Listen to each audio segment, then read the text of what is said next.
समस्त सुधीजनों को सादर नमन। गत वर्ष अर्थात सन 2024 के नवंबर के महीने में, नवंबर के अंतिम सप्ताह में दरभंगा जाना हुआ। इसके पहले भी कई बार दरभंगा जाना हुआ था विश्वविद्यालय के कार्य से, और कामेश्वर सिंह संस्कृत विश्वविद्यालय में ही प्रायः रहा। कुछ दरभंगा बाहर बाहर से देखा, पर इस यात्रा में विश्वविद्यालय के कार्य से नहीं गया था और दरभंगा की अंतरात्मा का साक्षात्कार किया। दरभंगा का जो सारस्वत विग्रह है उसको विशेष रूप से देखा। महाराज कामेश्वर सिंह की धर्मपत्नी कल्याणी देवी ने अपने पति की स्मृति में कल्याणी फाउंडेशन कायम किया है। उसमें प्रतिवर्ष कामेश्वर सिंह स्मृति व्याख्यान माला आयोजित की जाती है। उसमें एक व्याख्यान मुझे देना था। उस निमित्त से कल्याणी फाउंडेशन जो प्रशंसनीय कार्य कर रहा है उसका अवलोकन किया, वहाँ के पुस्तकालय को देखा। व्याख्यान में मिथिला के गणमान्य विद्वान उपस्थित हुए जो सारे देश में अपने पांडित्य की पताका, जिनके पांडित्य की पताका सारे देश में फहराती रही है।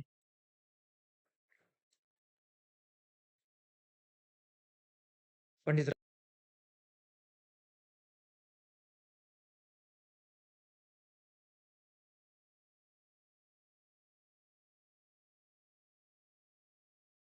रामचंद्र झा तथा दरभंगा कामेश्वर सिंह संस्कृत विश्वविद्यालय के पूर्व कुलपति अच्युतानंद झा और भी अनेक पंडित, पूर्व कुलपति भी अन्य उपस्थित हुए।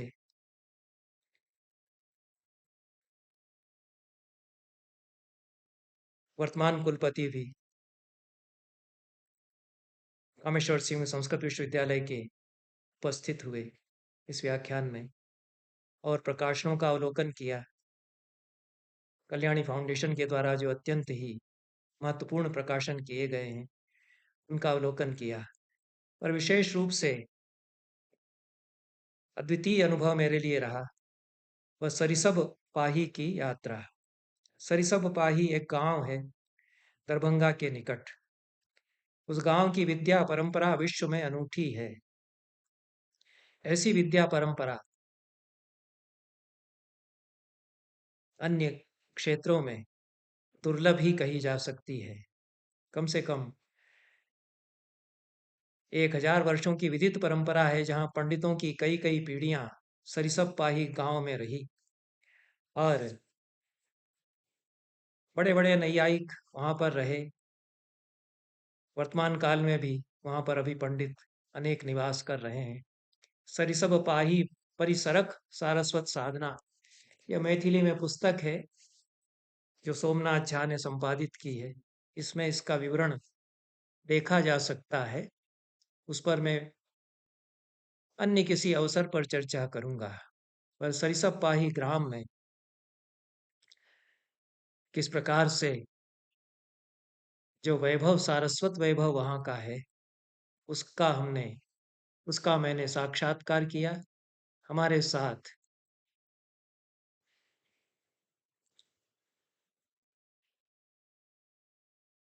त्रिगुणायत जी थे जो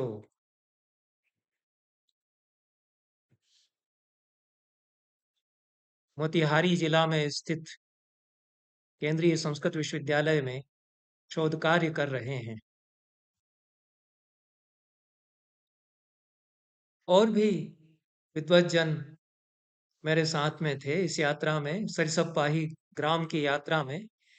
पर मनीष कुमार त्रिगुणायत जी की संगति विशेष रूप से उपकारक मेरे लिए रही, क्योंकि वे इस गांव में अपने शोध कार्य के सिलसिले में कई महीनों तक निवास कर चुके हैं। फील्ड वर्क उन्होंने यहाँ रह कर के किया है।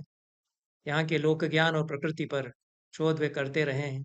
सरिसब पाही ग्राम बिहार के उत्तरी भाग में मिथिलांचल में स्थित है और मनीष कुमार जी ने यहाँ की एथनोग्राफी का अध्ययन किया है, मिथिला क्षेत्र की ऐतिहासिक और सांस्कृतिक धरोहर का भी अध्ययन उन्होंने उसके साथ किया है। और वे बताते हैं कि इस क्षेत्र की जो परंपराएं हैं वे विष्णु पुराण और अन्य पौराणिक वाङ्मय से जानी जाती रही हैं। अपनी सांस्कृतिक, प्राकृतिक और भाषिक समृद्धि के लिए प्रसिद्ध है यह क्षेत्र। और उस मिथिलांचल में जिसका कि विस्तार हिमालय की तलहटी से लेकर के दक्षिण में गंगा नदी तक है, उसके पूर्वी और पश्चिमी सीमाओं पर गंडक या गंडकी नदी और कोसी नदियां बहती हैं। इन नदियों के किनारे मिथिला की संस्कृति फलती फूलती रही है। धान की खेती होती है, तालाबों में जो फसल उगती है, मछली, धान, तालाब और उसके साथ सारस्वत साधना और अद्भुत प्राकृतिक सौंदर्य जिसकी आभा और छटा कुछ बची हुई है। कमल के फूल भी खूब खिलते रहे हैं तालाबों में। लोकनाट्य है जिस पर काफी जानकारी मनीष कुमार जी ने एकत्र की है और उनका शोध पत्र इस पर प्रकाशित है। मिथिला का पारंपरिक लोकनाट्य जट जटिन उस लोकनाट्य को कहते हैं। इस गांव में इस प्रकार से उदयनाचार्य वाचस्पति मिश्र जैसे पंडितों के समय से लगा करके और धुरंधर नैयायिकों का निवास रहा है। और अभी भी उनकी स्मृतियां इस गांव के चप्पे चप्पे में, धरती में, यहाँ के मकानों में बसी हुई हैं। 28 नवंबर 2024 के दिन मैं इस गांव में पहुंचा और कुछ पंडितों के घर जिनमें कि अभी भी उनकी संतानें निवास करती हैं और उनकी स्मृतियां और उनकी धरोहर भी अभी भी यहाँ है, वह मैंने देखा। ऐसा गांव मिलना कठिन है जिसमें कि सैकड़ों साल पुरानी स्मृतियां और उनकी धरोहर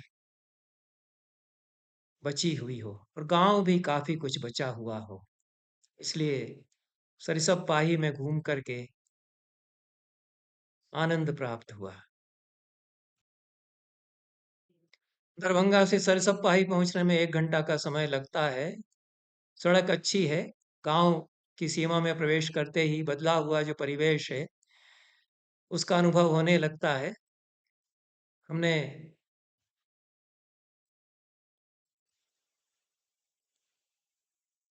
हरियाली तो है, आसपास खेत भी हैं, छोटे छोटे घर हैं।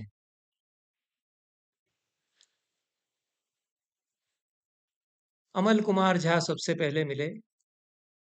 मेरे व्याख्यान के समय भी आए थे, आमंत्रित इन्होंने किया था। ये अपने पैतृक घर के सामने खड़े हुए, स्वागत इन्होंने किया।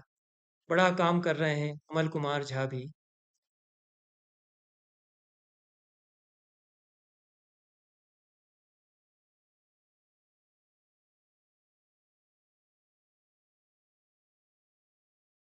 और तंत्र पर कार्य करते हैं। छोटा सा संग्रहालय भी इन्होंने अपने भवन में बना रखा है। यह पुराना भवन है। श्री दक्षिणा कालिकार्चन पुस्तक तथा कुछ और पुस्तकें अमल कुमार जी ने मुझे दी। दक्षिणा कालिकार्चन इसका संकलन इन्होंने किया है। 2023 ईस्वी में यह पुस्तक छपी है। स्वयं इन्होंने प्रकाशित की है। 100 रुपया मात्र इसका दाम है। और कालिका संबंधी जो तांत्रिक साधना है उससे संबंधित यह पुस्तक है। रामजी ठाकुर जो मिथिला के प्रख्यात कवि और पंडित हैं उन्होंने इसकी भूमिका लिखी है। और इसमें दक्षिणा कालिका दक्षिण कालिका पटल, दक्षिण कालिका कर्पूर स्तोत्रम, दक्षिण कालिका क्षमापण स्तोत्रम, दक्षिण कालिका शतनाम, दक्षिण कालिका सहस्र नाम, दक्षिण कालिका कवच, दक्षिण कालिका जगन मंगल कवच, श्री दक्षिण कालिका हृदय। श्री सबके पहले ही जुड़ा हुआ है और अंत में श्री दक्षिण कालिका पूजा पद्धति। इन स्तोत्रों के साथ में यह पूजा पद्धति संकलित है। यह तांत्रिक वाङ्मय से संबंधित एक ग्रंथ है और अध्येतव्य है जो इस विषय में जिज्ञासा रखते हैं। विशाल भवन है अमल झा जी का। अंदर पुस्तकालय भी है, संग्रहालय भी है, पांडुलिपियां हैं। कुछ पांडुलिपियां इन्होंने हमको दिखाई भी।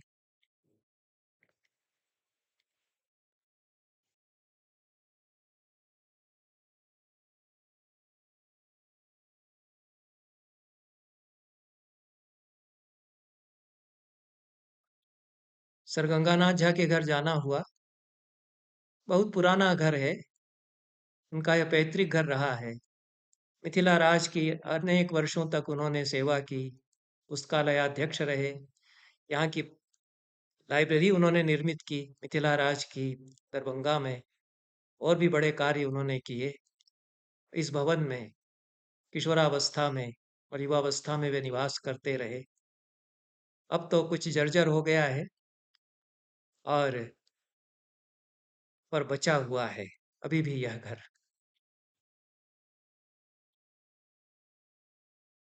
अमर झा के घर का अवलोकन किया। पंडित गंगानाथ झा महामहोपाध्याय सर गंगानाथ झा के घर के सामने उनके 4 पुत्रों की नामावली लिखी हुई है जो बड़े अधिकारी हुए, बड़े प्रतिभाशाली। स्वयं जिस प्रकार से गंगानाथ झा थे वैसे ही उनकी संतानें निकली। उनकी नाम पट्टिकाएं यहाँ लगी हुई हैं।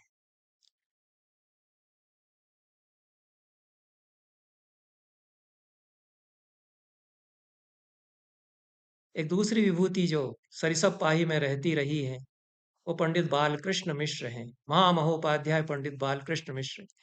यह भी दरभंगा राज के द्वारा सम्मानित 19वीं और 20वीं शताब्दी के दिग्गज पंडितों में से एक हैं। उनका पैतृक घर विशाल भवन यहाँ पर है। उनके भतीजे यहाँ अभी रहते हैं। जगदीश मिश्र जो हिंदी साहित्य के भी अच्छे आचार्य हैं। विशाल पुस्तकालय है जगदीश मिश्र का और उसका हमने अवलोकन किया। गोविंद ग्रंथागार।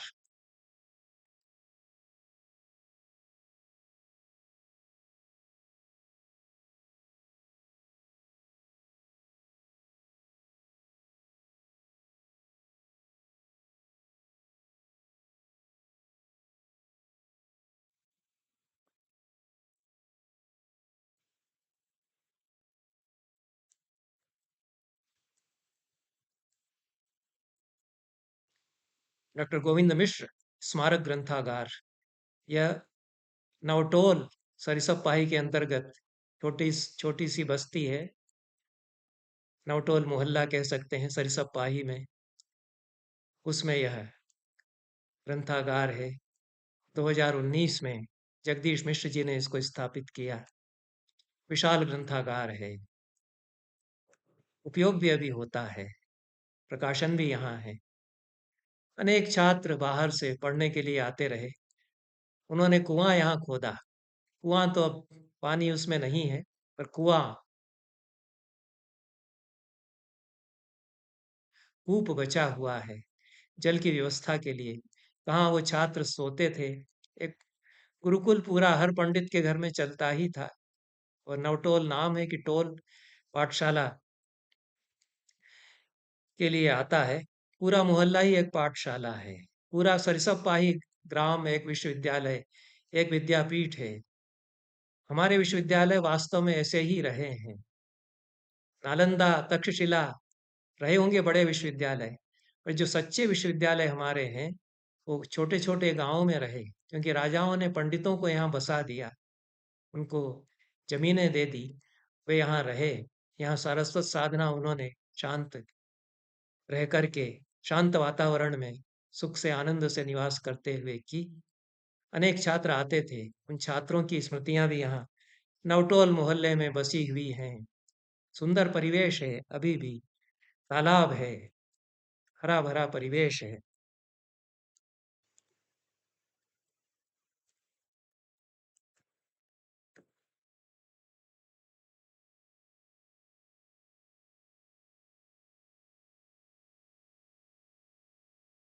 से कुछ चर्चा हुई यहाँ की साहित्यिक परंपराओं के बारे में भी।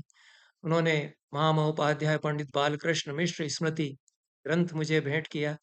यह ग्रंथ पहले मैं देख चुका हूँ और पंडित बालकृष्ण मिश्र बड़े कवि रहे हैं। संस्कृत शास्त्रों पर साधारण अधिकार उनका था। उनकी रचनाओं से यह प्रमाणित होता है, उनके कवित्व से और उनके शास्त्रीय लेखन से भी। सबसे अधिक सुख प्राप्त हुआ सरिसप पाही में पंडित किशोरनाथ झा के आवास पर पहुंच करके। वर्षों से उनके साथ मेरे संबंध रहे हैं। पंडित किशोरनाथ झा भारत में इस समय न्याय दर्शन के और मीमांसा के भी प्रकांड पंडितों में से एक हैं। उदयनाचार्य ग्रंथावली उन्होंने संपादित की है। मीमांसा सूत्र पर भाष्य लिखा है, विशद भाष्य लिखा है और भी अनेक ग्रंथों का संपादन उन्होंने किया है। राष्ट्रीय संस्कृत संस्थान जो इस समय केंद्रीय संस्कृत विश्वविद्यालय है, उसके श्री गंगानाथ झा परिसर में वे आचार्य रहे हैं। अपने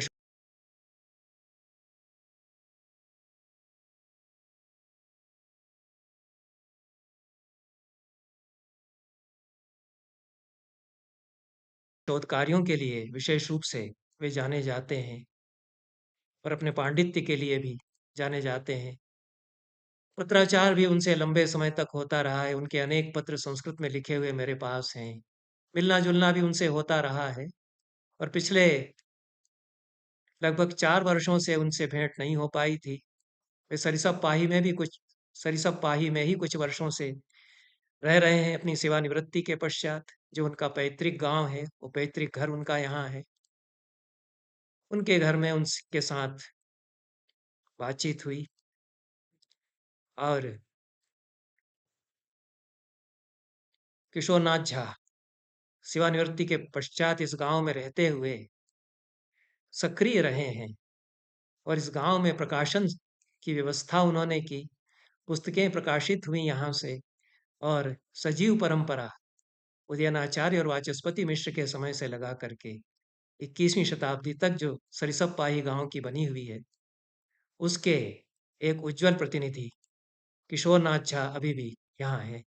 इन शब्दों के साथ यह सरिसप पाही पर संक्षिप्त चर्चा में समाप्त करता हूँ और पुनः यह दोहराना चाहता हूँ कि विश्वविद्यालयों का स्वरूप जो प्राचीन काल में है, वह सरिसप पाही जैसा ही है। आश्रम, उसमें पूरा एक विश्वविद्यालय है। वहीं कुलपति हैं और हजारों छात्र गुरुकुल में। जंगल के बीच में वनों के वन प्रदेश में बने हुए उस क्षेत्र में निवास कर रहे हैं, नगर से दूर। यह छोटा-सा गाँव, वह पूरा का पूरा विद्यापीठ है, जैसा कि सरिसप पाही है। अच्छा है कि यह नगर की भीड़-भाड़ से दूर, शांत एकांत में यह गाँव है और अभी भी यहाँ की विद्या परंपरा बनी हुई है। बहुत-बहुत धन्यवाद सभी को। नमस्कार।